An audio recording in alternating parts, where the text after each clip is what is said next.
Football with friends is fun as hell. My name is Alex Dunlap. I'm here with Cody Carpentier on a big Friday, a Final Takes Friday here on Orange Bloods Live. So pumped to be here with you as we are playing our favorite game. We do it every Friday. We're going to go through our final takes of the week, headed into the weekend. We're gonna have some fun doing it, and hopefully you guys are going to be able to vote during the final takes. As you know, the winner of final takes is the king of final takes for the rest of the week. So vote accordingly. Cody will be getting those up here pretty soon, I guess, because we need to get more votes than we. If you're watching on YouTube, please vote. It's just so pathetic whenever it's like these shows end up getting like 7, 8, 9, 10,000 views, and people come back to watch and they see like 16 total votes on the final takes. It hurts bad. So Colby's asking, are we live? It's so funny that people really they care a lot about whether it's live. You guys got to realize that there are going to be some shows this summer and stuff like that when Cody and I are on vacation. We're going to have to, pre-record and stuff like that. But we try to go live whenever we can. All right. Final takes time. Let's just get right into it. I'll ask you the first one. This was the one that was right on the top of mind for me. Are Texas fans justified being mad at Kirk Bohls for reporting that Texas is spending $35 to $40 million on the roster this season? Because fans are tilted. You've seen people on Orange Blood saying, "Thanks, Kirk." That's dumb. That's dumb. Because last year, what do we know? We know there was reports that came out that they spent between $20 and $22 million, right? Yeah. Right? So if we can infer that you're probably going to add on an additional 10 to 15 of that number with an impending, this rev share thing, what's 10 to 15 on 20 to 22? That's 30 to 37, right? So what are we talking about here? Like, this is just like, to me, when it came out, I was like, I'm like, did you not kind of have a number like that conjured up in your head to begin with? That was my exact thought. And honestly, I have a question on here, but because I saw a Oklahoma person tweet back, and they were like, "I know Oklahoma can't afford a roster of this magnitude, so let's get this out of the way. This is so cringe and lame. Paying 35 to 40 M's for a chance at a natty is hilarious. Boosters in Texas are at their wits' end to try to get a leg up on Oklahoma." And like,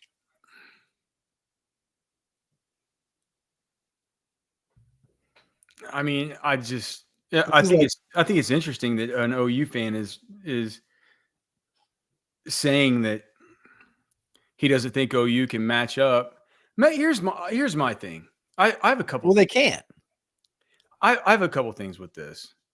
My first thing is is there ever going to be a level playing field? No. Never again. No, unless they abolish NIL. Well, they can't abolish NIL. Well, you know what? I'm sorry. Abolish, not NIL. I phrased that wrong. Unless they abolish collectives. You'd have to get rid of collectives, and it would have to be just like everybody has what their schools have. What they make is what they can spend. And then the only thing that the player can make is not from the collectives, but rather through their agents, whatever monies they can get through various marketing for their name, image, and likeness. Like Lenora Sellers, I saw, is putting out this. He's selling it for $99. It's just like a little like He-Man creature of him. Yeah. You know what I mean? Like that's what the NFL is, though, right? Yeah, yeah. You get your contract from your team, and then you can go get a Gatorade deal or Red Bull deal or whatever the hell. Yeah, it's like that's the only way it becomes fair is if they abolish collectives and it goes just purely rev share from your school, and then your agent has to deal with Gatorade, et cetera, et cetera. You would consider that fair because generally you could say no matter who you are and whatever school you go to, you'll be able to get that Gatorade deal anyways, right? Yeah, but I'm not sure unless a CBA comes through. I'm not sure you can get rid of the collectives. Well, you're not going to get a CBA until you make them employees. Well, that goes hand in hand. Well, I know, right? And so if it's never going to, in the case that it ever did get where the playing field did get mostly leveled, I would wonder if championships from this era are going to have asterisks by them and stuff like that, or whether it's just, I mean, you don't think you can, right? I don't think so, because you're playing by the rules. You're playing by what's given to you. Yeah, and what more can you do? Like that, I think that it's like cry like Oklahoma fans are. Yeah, you could do that, but it's just like it's kind of like it's like it's like a coach's loyalty is to his team and to his stakeholders. It's nothing different than a corporation. It's loyalties to its stakeholders. Yeah, Its loyalties not to the marketplace at large or the industry or anything like that. It's to its stakeholders, right? It's to the shareholders. So you got to do whatever you can to maximize the return on the investment. It's kind of the same. But my other question is, if you look at Texas this year and you look at it, so is it a $35 to $40 million roster this season, 2025? That's what they're saying. Okay. Does it look like it's a $35 million roster to you? No. I'm not like, I was thinking about it today. I'm like, man, if Texas this year is a $35 to $40 million roster, what would the Vince Young team have been? Or the Reggie Bush, Matt Leinart, team? Or the what was the early 2000s Miami team? There were a couple of them. I mean, it was like 98, 2000, 2001. Those teams would all just been stupid. Would those have been like $100 million NIL teams? I mean, in today's money, yeah. Yeah. Well, see, but we have Sandman here saying Kirk spilling the beans for no. Well, I'm not going to say that. The thing is, like, I don't think it's spilling beans. We've all openly talked about the fact that last year they spent between 20 and 22. It's been reported via multiple places that have done deep dives on money spent last year. We know what Ohio State has spent, and then you just have the public knowledge of presumed rev share. Like, just put the two numbers together and it's common sense.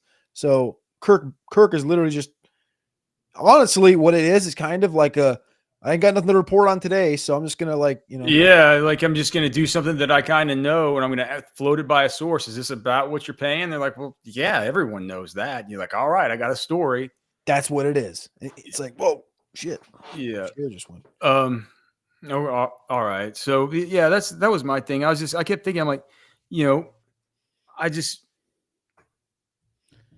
if it's just crazy that it's like probably gonna be the richest roster there is, and there's still kind of things I can point to and say, man, I have a little bit of a worry there or there. You know what I mean? I guess no team's gonna be without holes here or there, but just pretty interesting, man. I wonder what Joe Burrow and Justin Jefferson and Jamar Chase and stuff would have been getting paid.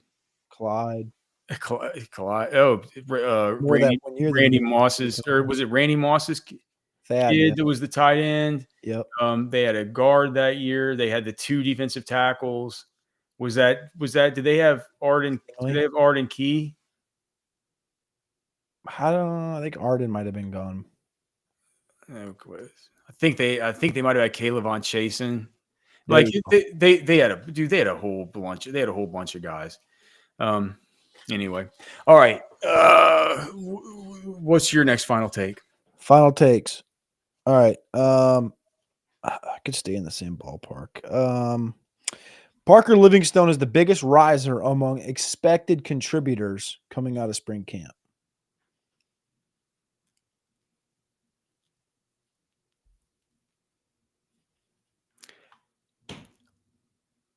Yeah.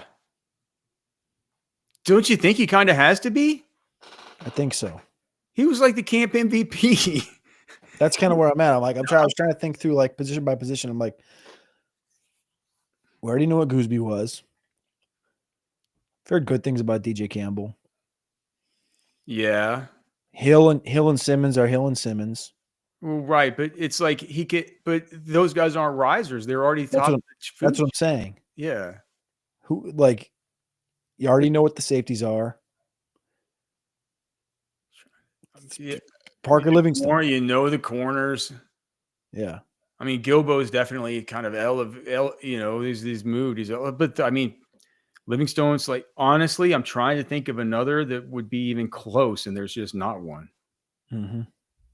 Yeah. So vote for me if you're on YouTube. Definitely Parker Livingstone. Let me trash this one, so I will be able to get back to it. All right, on this same thing, along the same line, not the same question, but along the same lines. What was the most surprising revelation about the 2025 Longhorns team to come out of spring ball? Christian Clark being. Oh gosh, that's good. I should have. I wrote the question, and that's probably better than what I'm gonna come up with here. I'm just gonna say Christian Clark being, not just healthy, but looking awesome. Yeah. What's the super healing? I don't watch a lot of those. The Wolverine. I don't watch that stuff either. Is that the one that's the super healer? Yeah, the Adrian Peterson. Yeah, he's the Wolverine, super healer. You know, getting back considerably earlier than CJ Baxter, who had, in all intents and purposes, an easier injury to recover from. And Clark is all of a sudden just back and looking good. Not just back, but looking good. Not just doing sideline work, but looking good. So I'll go with Christian Clark, making this backfield look like, gosh, there's a lot of depth there. That's good. I'm embarrassed by mine. Mine was that it just doesn't seem. It seems like they told us by what they did in the transfer portal. They're much more worried about the defensive line than they are about the offensive line. They just got done losing 4 dudes. You know what I mean? After all the transfers came in and everything, and I'd heard from people, dude, like we've talked about here on the show, but people said, like, dude, like the offensive line's tough to go against, man. I'm worried more about these guys up front. So as far as the defense, I heard that from a defensive source. So, yeah, but the whole Christian Clark thing, that's a better answer. All right. I got one on the same topic here. When we look back at the 2025 spring practice period, it will be known as the Nick Brooks spring more than anything, due to the roller coaster of results, starting with the early enrollee, and you're like, man, he's overweight. And then you hear oh my gosh, he looks fantastic in weight training, to he's phenomenal in practice, to the off-field stuff. It'll just be looked at as like, man, that was the Nick, like kind of like we look back last year and you're like, man, that Jordan Washington spring game, right? That's where you kind of like the one thing you remember from that spring game. At least I do. Trey Owens as well, but mostly Jordan Washington. Also some Wingo stuff. Yeah. Alfred Collins touchdown. Anyway, but like Jordan Washington. So I think I'm basically what I'm saying is you'll think back to this 2025 spring period, like in a year, and you'll be like, yeah, that was the Nick Brooks spring period. No, I mean, I think I'm going to remember it as just the Arch Manning spring. The first Arch Manning. Yeah, dude. It's like, yeah, I like going with the best plays, going with the chalk plays, dude. I like playing cash games in DFS. It's like saying it's the Arch Manning spring is the 101 of a spring 2025 narrative draft by far. I think if you're trying to make a contrarian lineup, I think you might be able to go with the Nick Brooks spring. Maybe, that's for large field tournament play, dude. I don't think you're going to win many head to heads with that one. All right, let's see. What's the next one here? Let's just stick with this, man. I mean, I got some stuff that's non spring ball related, but we can just stick with this. Coming out of spring ball, what's the most consequential position battle left that we'll be monitoring for fall camp?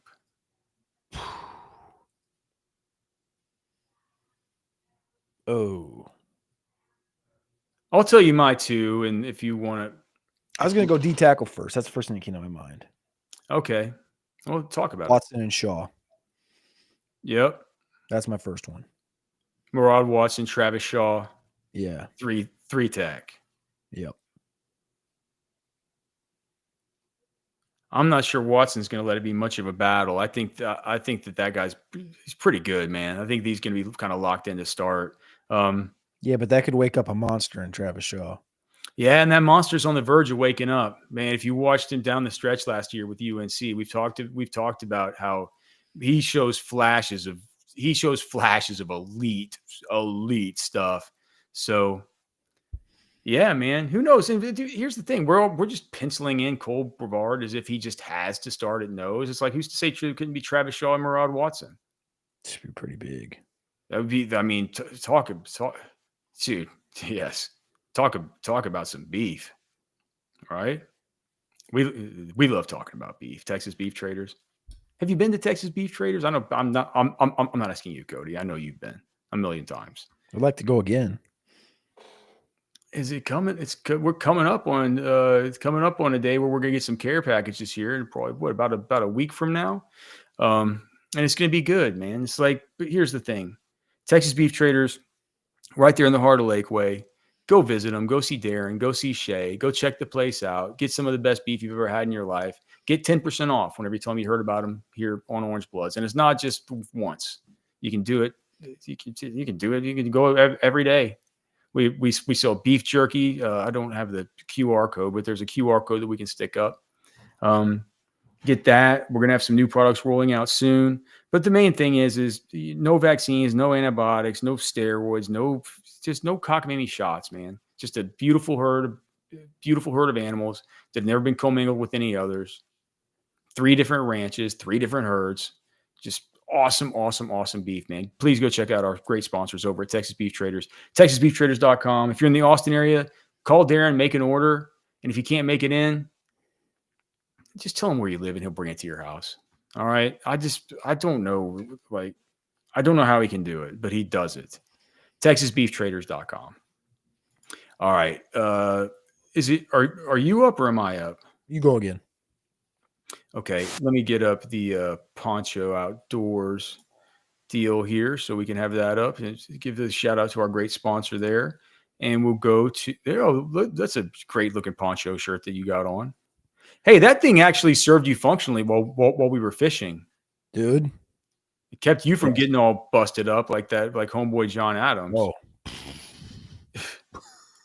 Golly, that guy. He was toasted. I was like, dude, you're the whitest guy I've ever seen. How did you not know that you're going to break out into blisters sitting in the hot Florida sun for 18 hours? The best part is, dude, we were fishing on the dock and I was covered up. I think you saw, I had like a little bit of sun because I pulled this thing up. So it was hot, humid. And I come out and we're like fishing for 3 hours. We come out, walk by the pool and I go, John, you got some sunscreen on? He goes, no, I'm good. I go, you're fried. He goes, I'm good. Stays in the pool for another 2 hours. Guy. You need a poncho, brother. He's a poncho. He needs to shave that beard of his. I think he's got some Amish heritage. Yeah, maybe he's religious and he's like Amish and he's got to wear it like that. I'm just like, man, it's an odd looking beard, brother. All right. Did you see Matthew Golden wearing his new jersey today? Yeah. Number 22. Thoughts? Who's the first 22 that comes to mind that played a wide receiver position or even a running back position? Mine was Dexter McCluster. Didn't Gale Sayers wear 22 or would he wear 20? Gale Sayers was 40. 40. Was there was a super famous was Barry Sanders 22? 20. Emmitt Smith was 22. 22, that's right. Emmitt.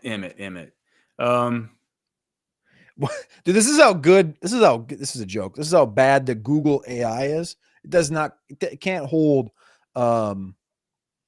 Grok's jock. It can't hold Grok's jock. This says, well, the number 22 is worn by many football players, including some famous wide receivers. It's not exclusively associated with the position. Jerry Rice wore number 22. He most definitely did not wear number 22. Jerry Rice had the most iconic number of anybody. I know. I'm like, wait, hold up. Look at this dude in the chat. Alex, you have the most punch-worthy face, and I hate your voice. Please disappear from all things media. Oh. Happy Friday to you as well. Happy Friday to you, Zane. Thanks for please like the show and subscribe to the channel while you're here, brother. God bless you, man. That's awesome. Yeah, right. we do appreciate the view, though. Your view does count. Your comment does count. He goes, Alex, you have the most punch-worthy face, and I hate your voice. He uses good punctuation and everything. It's like a nice punctual troll. It's cool. Okay. But yeah, 22. It just reminds me of like Sky Moore wearing 24 and stuff. It's like, oh yeah. He said that he wanted to wear 2 because that was his grandma's favorite number. Yep. And he didn't want to ask Malik for it, he said. But he said he didn't want to ask Malik Willis. Wait, I don't think it would have been that expensive to get it off Malik Willis. Well, yeah, but I don't know how long Malik's going to be there. Here's some other 22s. Not a lot of receivers. It's like Matt Forte, Derrick Henry, Christian McCaffrey, Doug Martin. No receivers of consequence. George Blanda. I guess. Well, I mean, he could be a trailblazer. I don't know. Putrid. He'll switch the thing. Here's the thing, man. Malik Willis will like dip out like at the end of the year, be traded in the middle of the year to somebody that needs a quarterback that can like play football and win games. And 2's going to open up and he'll like at the end of the year, he'll be number 2 next year. Yeah. How many times we've seen this, right? Unless he goes big with 22, then you can't mess with it, right? Oh, so you're saying he goes for like a rack this year at 1,200 yards? You got to keep it? Yeah, I mean, wouldn't you? I'm not switching things up, dude. Yeah. I might go to like Agent Zero. Yeah, I got a good thing going. Okay. All right.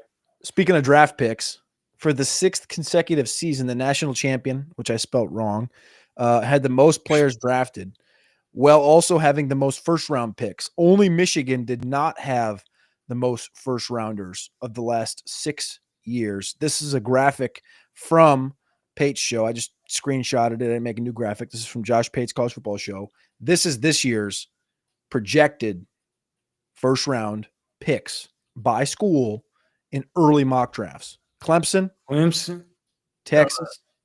Does Clemson have two wide receivers?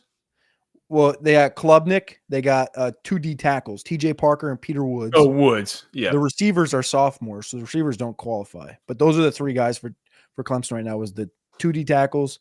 And then why the 3.2 then? I'm not sure who the 4th player is.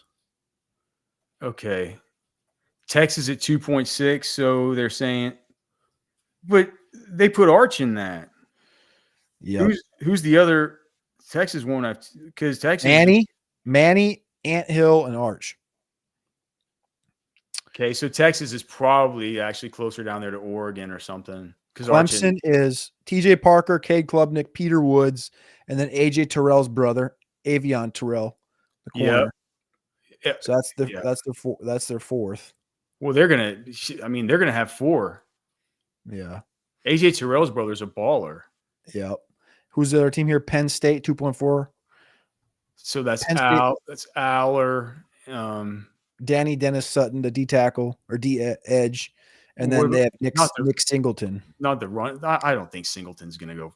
You think he has a chance? But he's right now. His ADP is 30th. That's what I'm saying. So people are doing it. Okay.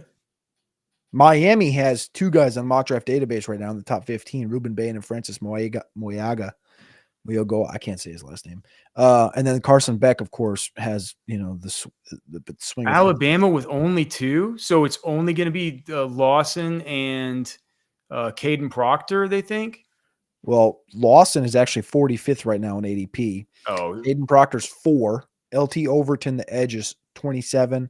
Elijah Pritchett, the other tackle, is 35, and Deontay Lawson's 45.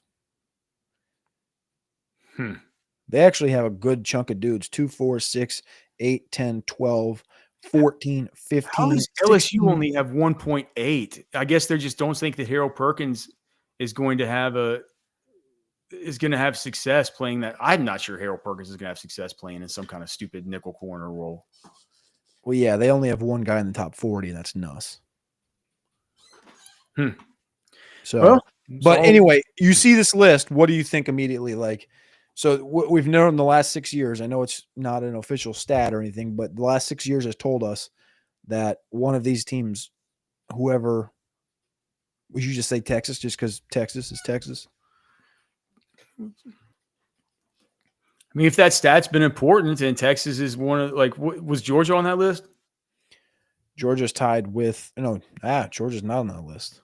Alabama's tied with Ohio State. That's who I had in my brain. Yeah, say Texas. Texas Clemson National Championship. God, wouldn't that be something? Cade versus Arch. Oh. Dabo and Sark. You kidding me? Hey, dude, I told our guy Anand at the draft house the other day, I told him, he's like, I got to get all y'all's 101s. I said, you know what? Give me the plus 1,800 on Cade Klubnik to go 101. I like that. I like it. All right. We got time for a few more here. Let's see. How about this one? Jaylen Milro, as always, whenever he's like warming up at practice, right? Just looks like a monster with a rocket arm during his first practice with the Seahawks today. I'm not sure if you saw any clips of him just throwing the ball around. Over under he starts 2.5 games this season. You got to remember, I think they brought back Drew Lock too. They did. So it's Darnold, Lock, Milro. I'm gonna sell it because if Darnold gets hurt, I think Lock will start. I think he'll play in more than 2.5 games for sure. That would be like minus money in my opinion, is if he plays. How many games did Lamar play that first year? Lamar Jackson, because remember they were like bringing him in and out when Flacco was there. He played. He started. Wait, what? He started 7 games. He played in all 16 games. Yeah. He played in all 16. He started the last 7. But in like those games, he had like 3 carries, 4, 3, 7, 2 in the first 10 games of the year with Joe Flacco starting. So I think that they'll do something like that. And then the back end of the season will just depend on how he's growing. So I'm gonna say I guarantee he plays in more than 2.5.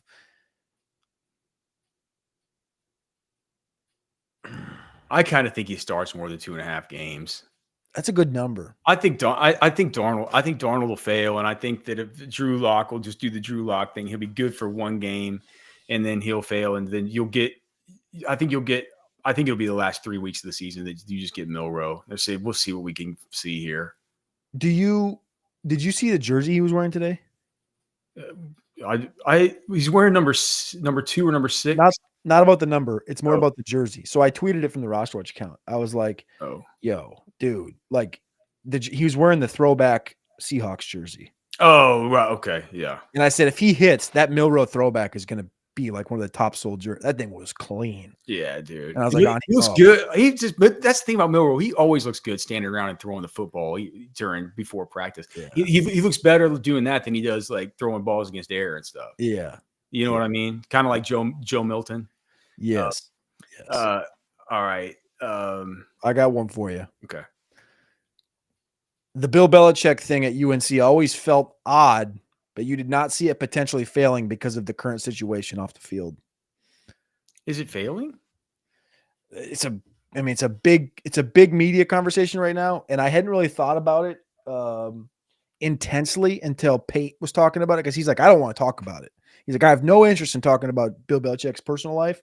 But this last week, with everything that's kind of like come out about, her allegedly her getting a lot of this property, or I should say millions of dollars worth of property, also added in like to her name and things of this nature, plus the interview from last weekend. Basically, Josh Pate said, he goes, imagine if this was at like Duke, or if it wasn't Bill Belichick, it was just some random. Wait, like, imagine if it was like she's being written into his will or something. I don't know how it was phrased, but there was a report a couple of days ago, again, allegedly, that let's see if I can pull it up here quick. I'm not going to pull it up on screen, but pull it up just so I can read it off right. Because I don't want her to say it wrong. 8 million. It was like $8 million worth of properties or something. She's amassed $8 million in real estate portfolio within months of meeting Bill Belichick. And I don't know if that means that, again, she was written into the will. If he gave her property, he probably just gave her money. He gave her property. Like, I don't know what. So anyways, I hadn't really thought giving her something, dude. He's super old and she's young and pretty hot. But here's the thing. So she had been dating a previous to Belichick. She dated like some dude that was like 65 or 70. That was like a CEO of something. I don't know what the hell he was a CEO of, but he was an old dude, rich old dude, right?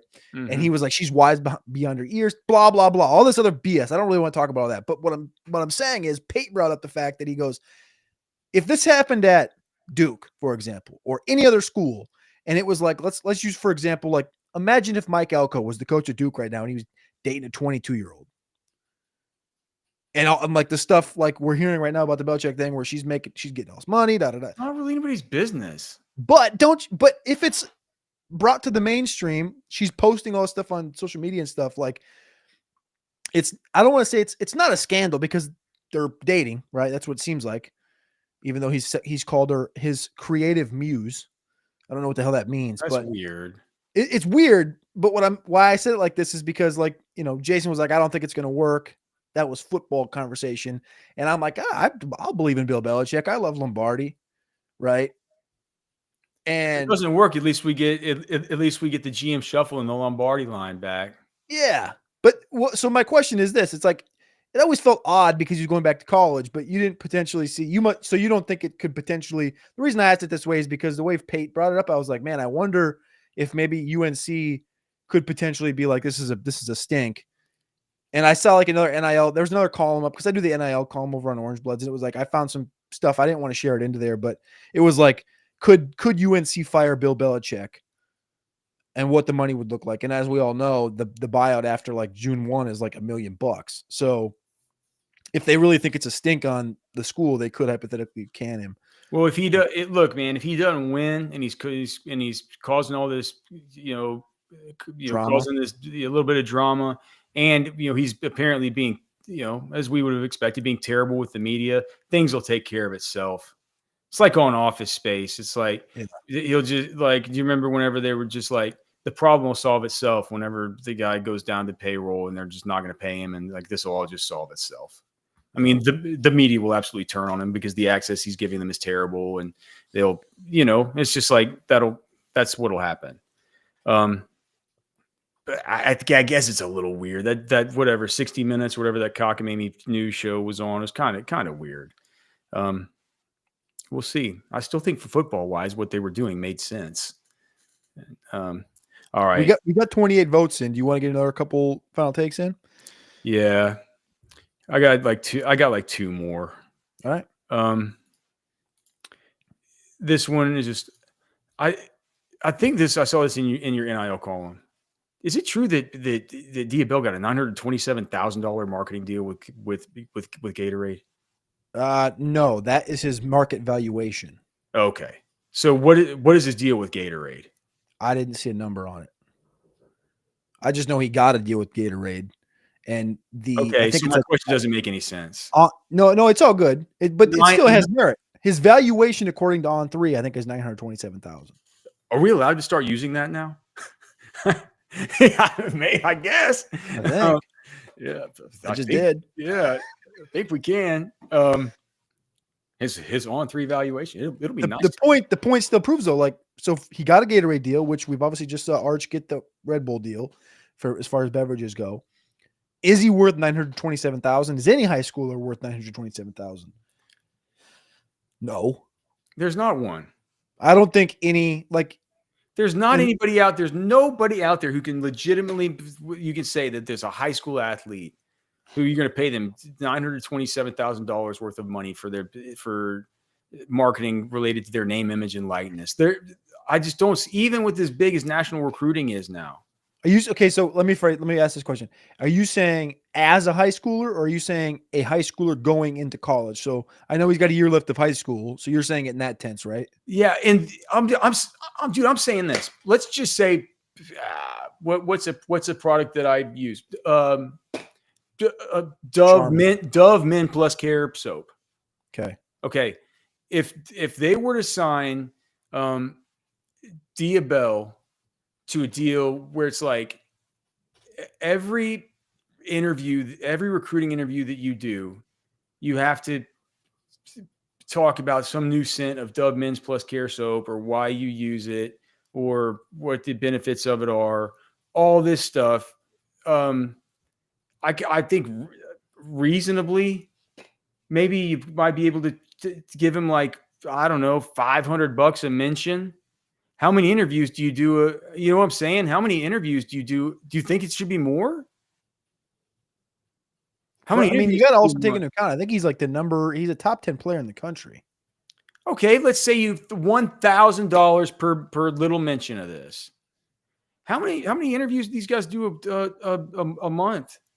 For like maybe one a week. If it lots, like say, let's just be generous and say 5. That's $5,000 a month. Like that's $60,000 a year. I don't see how there's something that he can do for anybody. Like I think that NIL evaluation on him just kind of high for a high schooler. And it's not because it's Diabell. Like I love you guys for talking about Diabell. But I don't think that $927,000 is like a one-time deal. Like that's like saying like, oh, he could potentially have a deal with Gatorade. How many before you're just Red Bull and how many before it's just like you're gonna have to be but you're gonna have to put a patch, like you look like a NASCAR driver with patches all over your jersey. Like you got one from Raising Cane's and one from kind of a smart idea. Bring back the Letterman's jacket and just put advertising. Right. Here's my I got one final one that's probably the most important of the whole day. But before we get to it, of course, we have to thank our great sponsors that we love so very much. And of course, our great sponsors, as you know very well, are our good friends at Specs.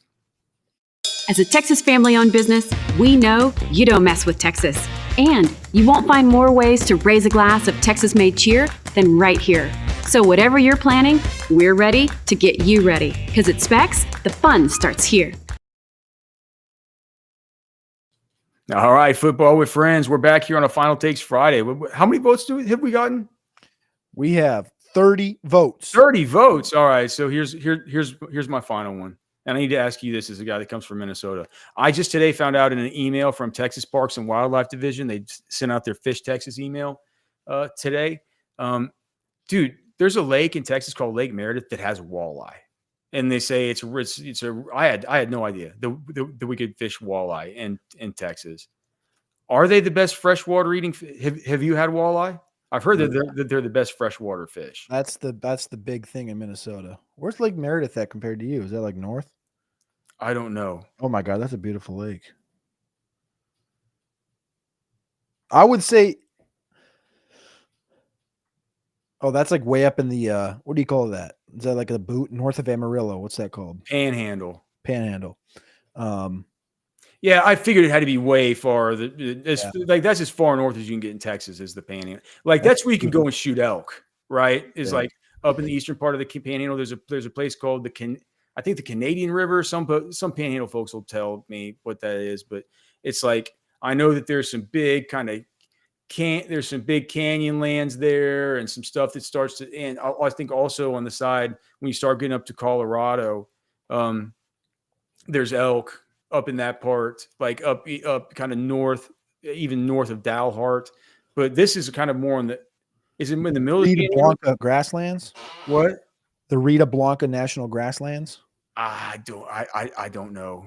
But anyway, it's like it's obviously a different sub kind of climate of Texas, right? Texas has a little bit of everything. But I had no idea we could catch walleye in Texas. I was like, what is this? Like, I had to look back and see if it was Fish Texas or whether it was something from like Michigan DNR or one of these other places where I've signed up. But I would say probably. Catfish is. I love catfish. That's technically a freshwater, right? Freshwater catfish. Sure. I love catfish. I also have a weird. You know this. I don't like hot stuff. I know fish isn't hot, but like I just have a different palate than most.